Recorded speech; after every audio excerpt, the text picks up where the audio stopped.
नमस्कार। मैं शिव गोविंद द्विवेदी आप सभी का अपने YouTube channel Shiv Dwivedi math पर हार्दिक स्वागत करता हूं। और मैं आपसे ये कहना चाहता हूं कि आप लोग डेली क्लास अटेंड करें और अच्छे से पढ़ें, जिससे आगामी आने वाले समय में जो परीक्षाएं होनी है एनटीपीसी की होनी है, और उसके साथ साथ अब एसएससी का भी कैलेंडर जारी हो गया है। तो अब सारी परीक्षाएं सन्निकट हैं, तो उसमें आपको कड़ी मेहनत करनी होगी।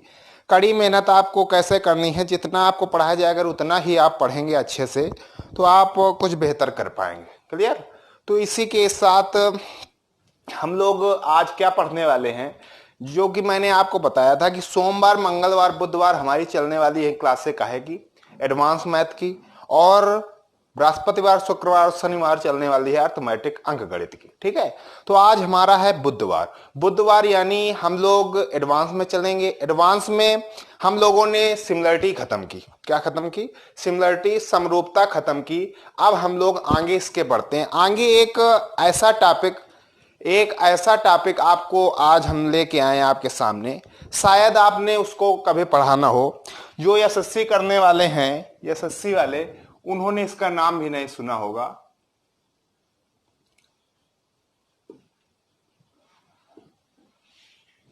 सीवियंस। ये सीवियंस क्या होती है? सीवियंस समझे? सीवियंस ये होती क्या है? आप लोगों ने मीडियंस पढ़ी, एंगल बाइसेक्टर पढ़े, और आपने एल्टीट्यूड पढ़ा। ये सब आप लोगों ने बहुत अच्छे से पढ़ा, लेकिन आपने सेवियंस नहीं पढ़ा। जबकि सेवियंस एक अच्छा टॉपिक है और ये कैट वगैरह में एसएससी से अप लेवल में आता है। लेकिन मैं ये आशा करता हूं कि शायद आगामी जो परीक्षाएं होंगी आपकी एसएससी की, उसमें आ सकता है, उसमें आपका ये क्वेश्चन इससे आ सकता है। इस वजह से इस टॉपिक को अच्छे से पढ़ना बहुत ही जरूरी है। और अगर आप ये समझते हो कि एसएससी में ट्रिक बाजी से, हवाबाजी से क्वेश्चन पेपर आप सॉल्व कर लेंगे, तो ये करना संभव है। तो इस वजह से आइए देखते हैं सीवियंस होती क्या है। अब सीवियंस क्या होती है इसके बारे में चर्चा करते हैं। भाई आपका कोई त्रिभुज है, त्रिभुज है आपका ये,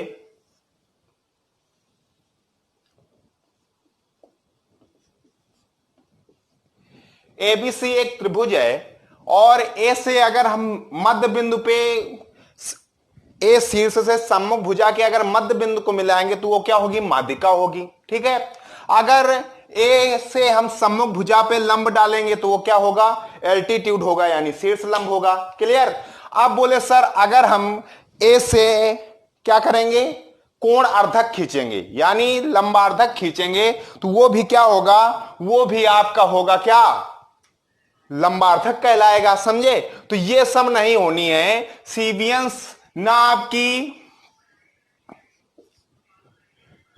ये माध्यिका होगी, ना आपकी ये माध्यिका होगी, ना आपका ये शीर्ष लंब होगा, और ना ही आपका ये कोण अर्धक होगा। ठीक है? जो ये तीनों ना हो उसको क्या बोला जाता है? सीवियंस बोला जाता है। क्या बोला जाता है? सीवियंस बोला जाता है। ठीक है? अब सीवियंस को आप कैसे डिफाइन करेंगे? सीवियंस को आप बोलेंगे कि सीवियंस ना कभी कोई माध्यिका होगी, ना कभी कोई शीर्ष लंब होगा, और ना कभी आपका एंगल बाइसेक्टर होगा। ना कभी क्या होगा? एंगल बाइसेक्टर होगा। वह रेखा जो शीर्ष से सम्मुख भुजा पे पड़ेगी, ना शीर्ष लंब हो, ना माध्यिका हो, और ना ही एंगल बाइसेक्टर हो, वो आपकी रेखा क्या कहलाएगी? सेवियंस कहलाएगी। सेवियंस से बहुत ही अच्छे रूल बनते हैं, वो आगे आपको देखने को मिलेंगे। ठीक है? और एक चीज मैं इसमें बता देता हूं कि अगर कोई सिंपली एक त्रिभुज बना दिया जाए,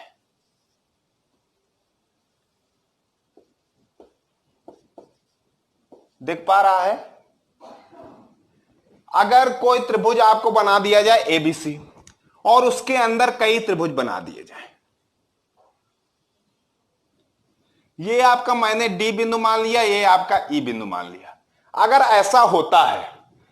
ऐसा होता है तो जो इन भुजाओं का अनुपात है, मतलब बीडी अनुपात डीई अनुपात ईसी, ये जो अनुपात है ये इन त्रिभुजों के क्षेत्रफल का अनुपात होगा, ये इन त्रिभुजों के क्षेत्रफल का अनुपात होगा।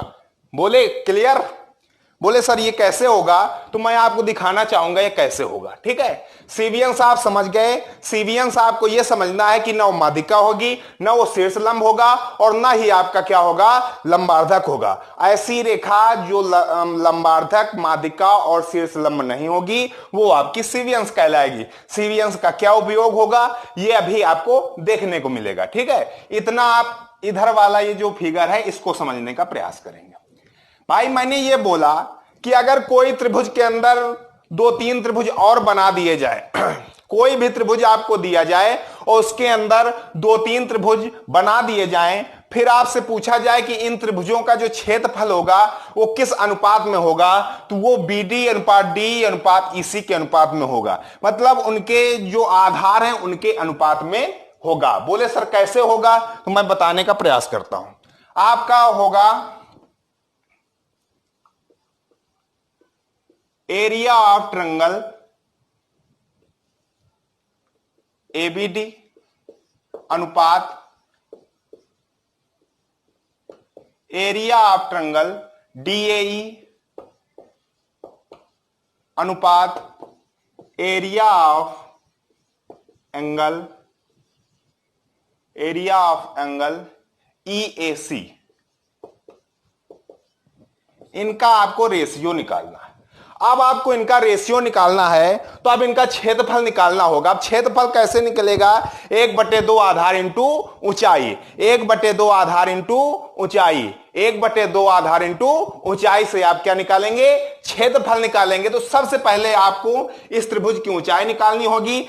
एक बार किसी भी त्रिभुज की ऊंचाई आ जाए तो हर समय ऊंचाई वही रहती है अगर वो त्रिभुज बदला न जाए तो। ठीक है, तो इसकी ऊंचाई हम सम्मुख भुजा पे डाल दें लंब, सम्मुख भुजा पे लंब डाला यानी इसको मान लिया गया h इसकी ऊंचाई। क्लियर? अब हम आते हैं एरिया ऑफ ट्रायंगल ABD, मतलब ABD में हम आते हैं तो क्या देखते हैं? 1/2 इंटू आधार BD इंटू ऊंचाई h। कोई दिक्कत यहां तक? अनुपात। अब हम किस त्रिभुज पे आएंगे? Area of triangle DAE। इस वाले त्रिभुज पे आए, ये दूसरे नंबर का त्रिभुज है। इस वाले त्रिभुज पे अगर हम आते हैं तो क्या मिलता है? इसका क्षेत्रफल 1/2 आधार क्या है? DE इंटू हो जाएगा h। कोई दिक्कत? अब अनुपात। अब हम आते हैं तीसरे नंबर के त्रिभुज में AEC का क्षेत्रफल कैसे आएगा? 1/2 आधार हो गया EC इंटू ऊंचाई क्या हो गई? ऊंचाई इसकी h हो गई। कोई दिक्कत यहां तक? यहां तक कोई दिक्कत? जब दिक्कत नहीं होने वाली तब आपको क्या होगा? 1/2 कैंसिल, h कैंसिल, आपको क्या मिल गया? BD अनुपात DE अनुपात EC मिल गया। क्या मिल गया? BD अनुपात DE अनुपात EC मिल गया। BD अनुपात DE अनुपात EC मिल गया। क्लियर? कोई दिक्कत है यहां तक? यहां तक कोई दिक्कत है? अगर यहां तक दिक्कत नहीं है तो आगे बढ़ा जाए। अगर यहां तक आपको कोई दिक्कत नहीं है तो हम लोग आगे बढ़ते हैं। और ये जो रिलेट की जा रही हैं चीजें इनको आपको ध्यान रखना होगा कि क्यों बताई जा रही हैं, आगे इनका उपयोग होने वाला है। ठीक है, अब हमने क्या किया?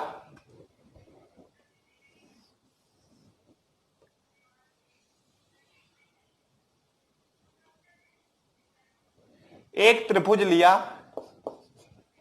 ABC, एक AD खींच ली सीवियंस, एक BE खींच ली और एक क्या खींच लिया? CF खींच लिया। कोई दिक्कत यहां तक? हमने ये मान लिया ये A है और ये B है, ये A है और ये B है। अगर हम देखें इसको हमने O मान लिया। ठीक है, आपको यह ध्यान देना है कि ये सीवियंस है तो इनका जो मध्य बिंदु होगा वो ग्रेविटी सेंटर कभी नहीं हो सकता है, गुरुत्वाकर्षण केंद्र नहीं हो सकता, केंद्रक नहीं हो सकता, परिकेंद्र नहीं हो सकता। ओ एक बिंदु मान लिया गया। क्लियर। अब हम क्या चर्चा करते हैं इस पे। अगर हम इस पे चर्चा करें तो सबसे पहले हम त्रिभुज लेंगे BOC। त्रिभुज, अगर हम त्रिभुज आपका लेते हैं क्या, त्रिभुज BOC। अगर हम त्रिभुज लेते हैं आपका कौन सा, ये BOC, ये वाला त्रिभुज अगर लेते हैं तो इस त्रिभुज के अंदर दो त्रिभुज बने हैं, तो उनका जो एरिया का अनुपात होगा, क्षेत्रफल का अनुपात होगा, वो इन्हीं आधार के अनुपात के बराबर होगा। तो इसमें कैसे निकालेंगे, area of triangle BOD, area of triangle BOD upon area of triangle COD या DOC, ये हो जाएगा बराबर किसके हो जाएगा, A अनुपात B के। कोई दिक्कत, यहां से A आ गया, यहां से ये आ गया, और जब यहां से ये आ गया तब हम अपने बड़े वाले त्रिभुज पे चर्चा करते हैं। बड़ा वाला जो आपका त्रिभुज है, त्रिभुज ABC, त्रिभुज ABC जब आया तो हमने क्या देखा कि ये त्रिभुज ABC है, और त्रिभुज ABC अगर है, ठीक है, थोड़ी देर के लिए हम इसको हटा देते हैं।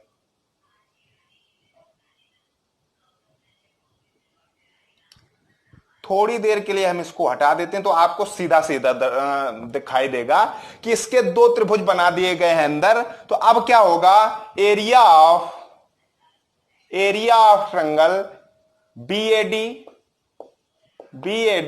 Upon area of triangle DAC बराबर होगा A अपॉन B के, क्योंकि इन दोनों का भाग क्या है, AB है। इन दोनों का भाग क्या है, AB है। इतना आप समझ गए होंगे, और जब इतना आप समझ गए तब आपको टेंशन लेने की आवश्यकता नहीं है। बोले सर क्यों नहीं है, तो इसके लिए आप देखते हैं भाई, आपको ये पता है कि अगर आपने अनुपात समानुपात चैप्टर पढ़ा होगा, अगर नहीं पढ़ा तो कोई बात नहीं। अनुपात जैसे दिया जाता है कि कोई वस्तुएं 2:3 के अनुपात में है, तो हम मान लेते हैं ये 2x होगा और ये क्या होगा, ये 3x होगा। ये मान लेते हैं कि नहीं मान लेते। जब मान लेते हैं तो यहां से इसको हटा दिया गया। जब इतना मान लेते हैं तो हम इसको मान रहे हैं कि ये A है, तो एरिया ऑफ ट्रायंगल BAD हो जाएगा AX और ये हो जाएगा BX। इसको मान लिया ये हो जाएगा AY, और इसको मान लिया, लाइट की वजह से शायद दिखाई न दे, इसको ऊपर लिखे दे रहे, ये AY हो जाएगा, और इसको मान लिया BY। कोई दिक्कत यहां तक कोई दिक्कत है? यहां तक जब कोई दिक्कत नहीं है तब आपको यह देखना होगा, या तो 4 पॉइंट आप अपने आप कॉपी में नोट कर सकते हैं। क्या क्या, कि एरिया ऑफ ट्रायंगल BAD बराबर AX, area of triangle DAC बराबर BX, area of triangle BOD बराबर AY, area of triangle DOC बराबर BY। क्लियर, इतना आप नोट कर सकते हैं। बोले सर बिल्कुल। अब हम जो सीवियंस हमने हटाई थी उनको फिर लगा देते हैं। लग गया, फिर आपका वैसा बन गया। अब आपसे थोड़ा सा पूछा जाए क्या, कि अगर भाई आपसे ये पूछा जाए, ये ए इसका इधर अंदर आ गया, इसको ए बाहर लिख दिया, ठीक। अगर आपसे ये पूछ दिया जाए AOB, इसका एरिया पूछ दिया जाए, एरिया ऑफ ट्रायंगल AOB, तब आप क्या कहेंगे?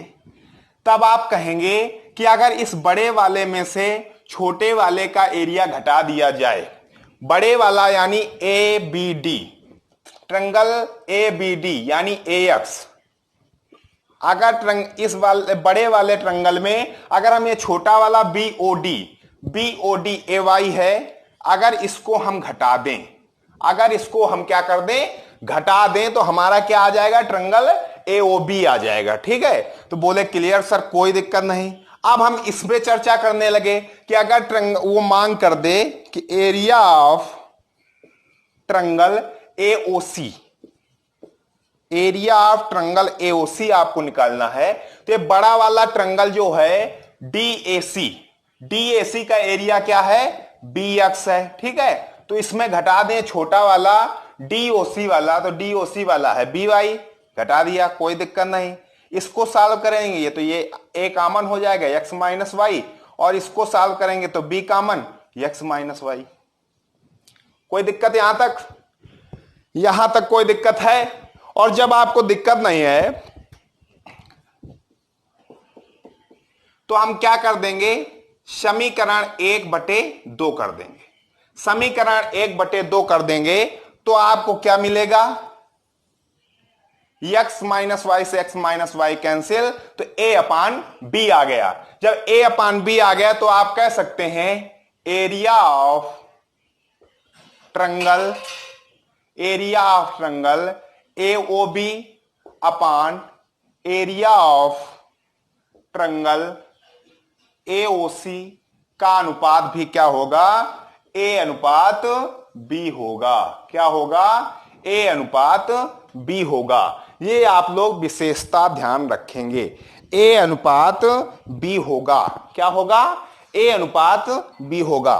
मैं आशा करता हूं कि यहां तक आपको समझ में आया होगा। अगर आपको यहां तक समझ में आया है तो तुरंत बताइएगा, ठीक है। यहां तक समझ में आया तो इसको ज्यादा से ज्यादा शेयर करिएगा, जिससे और भी लोगों को इसके बारे में पता चल सके, ठीक है। अब इसके आगे चलते हैं। आप बोलेंगे सर इसका मतलब इसके क्वेश्चन कैसे आएंगे, वो देख लीजिए।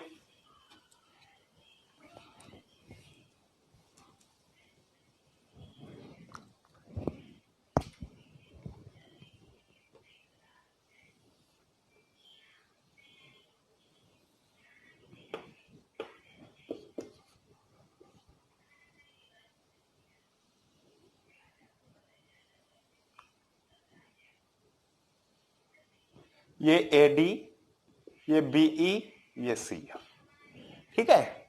हमने क्या किया, ये इसको अभी हटा दिया, इसको भी हटा दिया, ठीक।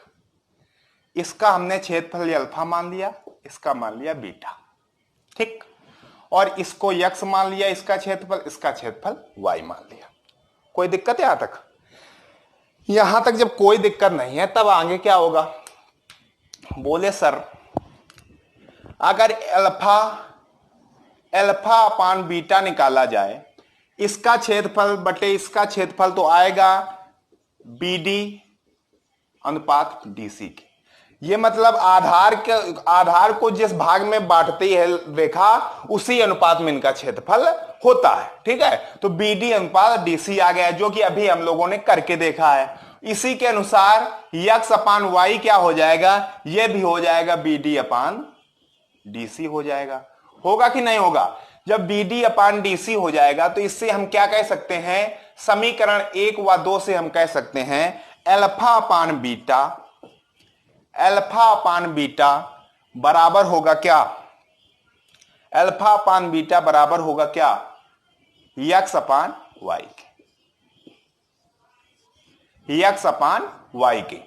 बोले सर इसका उपयोग क्या होगा, इसमें आपको ये जो चार चीजें दिखाई जा रही हैं अल्फा बीटा एक्स वाई जो आपको दिखाई जा रही हैं, इनमें से आपको 3 दे दी जाएंगी, एक मिस कर दिया जाएगा। 3 दे दी जाएंगी और एक मिस कर दिया जाएगा, और जो आपको मिस किया जाएगा वही आपसे पूछ लिया जाएगा। और जब पूछ लिया जाएगा तो आपको नहीं आता होगा तो आप क्या करेंगे, छत को देखेंगे। तो छत को आपको नहीं देखना है, आपको क्वेश्चन देखना है, अच्छे से सॉल्व करना है। क्लियर?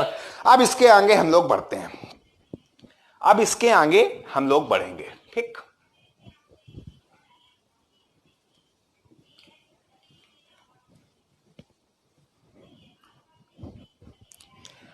अब इसके आगे हम लोग बढ़ेंगे तो देखते हैं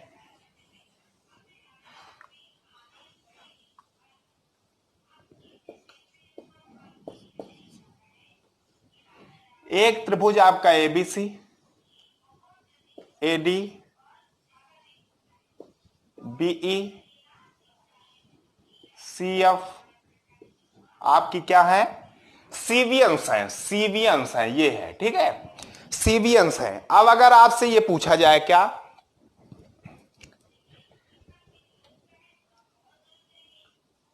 एरिया ऑफ ट्रायंगल BOA या AOB, area of triangle AOB बटे एरिया ऑफ ट्रायंगल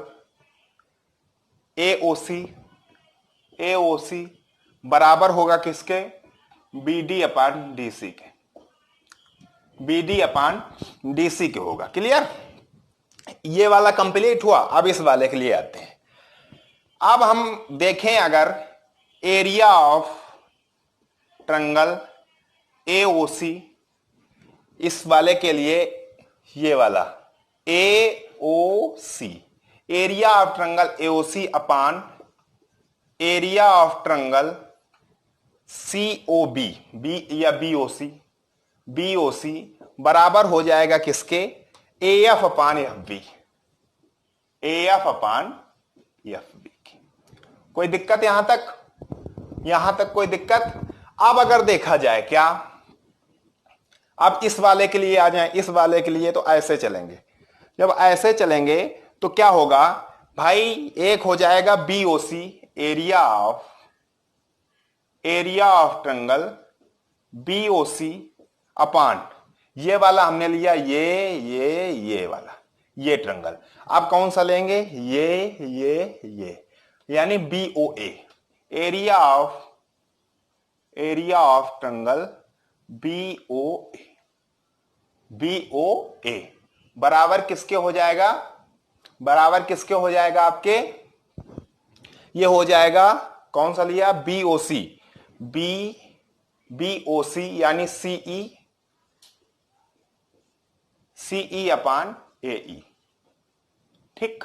या ये ऊपर होता तो ये ऊपर कर दिया जाए, ज्यादा सही। त्रिभुज BOA, त्रिभुज BOA अपान त्रिभुज BOC। ठीक है, ये आ गया। ये आपको समझ में आया होगा। आपको ये समझ में आ रहा होगा जो हमने पहले सॉल्व किया था, देखा था कि ये मतलब ये कैसे निकल के आ रहा है। बड़े वाले में हमने छोटा वाला घटाया था तब ये आया था, बड़े वाले में हमने छोटा वाला ये वाला घटा दिया था तब ये आया था। इनका अनुपात भी यही था, वो इसमें दिया गया है। ठीक है, वो इसमें क्या किया गया है? दिया गया है। जब इसमें दिया गया है तब आपको टेंशन लेने की आवश्यकता नहीं है, टेंशन लेने की आवश्यकता नहीं है। ठीक है, तो अब हम क्या करेंगे? अब हम इसकी थ्योरम देखेंगे। थ्योरम इसकी ये है